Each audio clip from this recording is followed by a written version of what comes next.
يعني ايه لما بندعي للميت نقول اللهم ابدله اهلا خيرا من اهله؟ لما بدعي لقرايبي اللي ماتوا بالدعوه دي بحس بكسره فوق الكسره.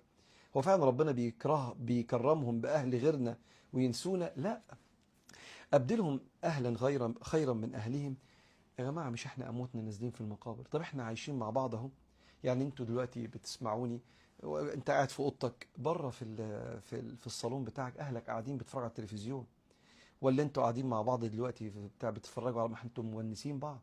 اللي نازل القبر ده، يا رب اجعل لي اهل في القبر يونسوه، سواء اهله اللي ماتوا يبقوا رفقائه في القبر، او ناس تجيله من مقابر تانية، زي ما النبي قال عليه الصلاة والسلام ان احنا هنجتمع في المقابر، وسيدنا بلال غدا نلقى الاحبة محمدا وحزبه، هيبقى في قبر النبي وقاعدين مع بعض كلهم صلى الله عليه وسلم. وسيدنا بلال قال لنا كده، ايوه هقابل النبي لما اموت بكره على طول، صاحبي ونبيي صلى الله عليه وسلم.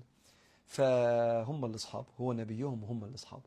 فلا المقصود مش ان ربنا يبعت اهل تانيين والاموات ينسونا، بس حد يونسهم في القبر زي ما احنا متونسين باهالينا في الحياه.